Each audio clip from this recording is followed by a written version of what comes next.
first job was within GEC, which was one of the biggest private sector employers at the time, as you'll know. Yeah. And there, I was involved in, as part of a very big machine of training and development, and the whole corporate structured thing. Yeah, it was very, very structured. Again, it was a good part of my apprenticeship. And in fact, there were two big sides to it. There was sort of training of young people at various stages, from apprenticeships through to graduates. We had the biggest apprenticeship scheme running in the county at the time. We had a lot of management training courses, and I guess my job was part of the machine to manage both of those sort of sides of the training business.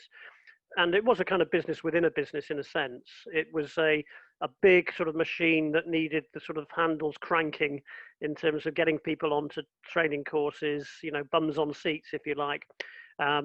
Bringing in. Were you able to influence the manner, the style, the learning emphasis, or did you have to succumb to being a cog?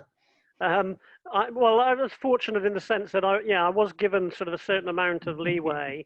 I wasn't necessarily running all the programs; I was sourcing them, and so I gradually then got involved in more delivery. What I find interesting looking back on that period is GEC is often held up as a beacon of an example in terms of the work of Reg Revens in GEC.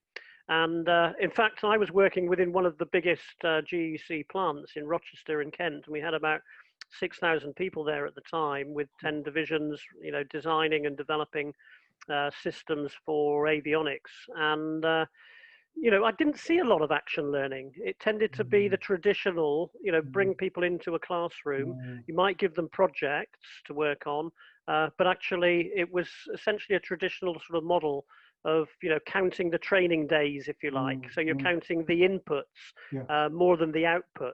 How long was it since Reg had been physically in to GEC at that time? Well, he'd been there. I guess I think sort of about 15 years probably before. He'd been working with, and it's quite an interesting example, this, because if you read what Reg Revens has to say about how he got action learning working in GEC, he said he was invited in through the front door by Arnold Weinstock at the time. So Weinstock, a great, at the time, leader of industry. And I always remember that, having read that. Revens said, I came in through the front door, which meant that he was in from the top. It did also mean that, I guess some of his impact by the time he'd gone and done his work with GEC, I was, looking back on it now, I would question whether it was, sustainable and embedded over a long period of time. Revens went on to his other projects, and there's lots of great examples of those that we can read about as well.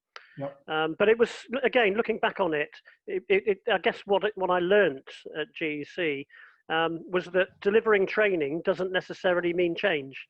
So I was running hundreds of courses, every year.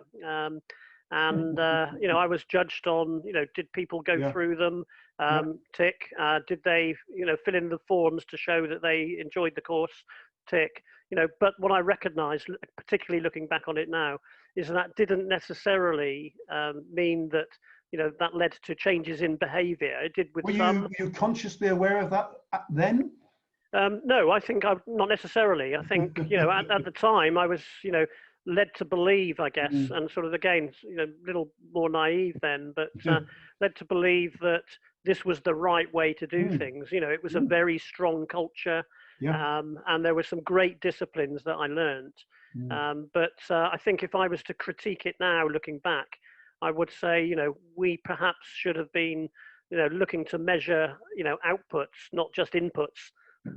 That's got a lot of resonance for maybe people watching this, that the job we're in, the role we're in, is where we can do the most good, not retrospectively thinking back to it 30 years later. Well, yeah, I mean, but it's, it's that kind of adage, isn't it? That, we understand life better, looking back. It makes sense than looking forward. And looking back on it, I think if we try to at least continually learn and refresh and sort of reflect on, what did I get out of that career experience, and how has that contributed to my kind of belief set and my understanding of my professional field or discipline. Certainly GEC, I'm not criticizing, and I got a lot of really good experience. And again, it was my apprenticeship really in the world of training.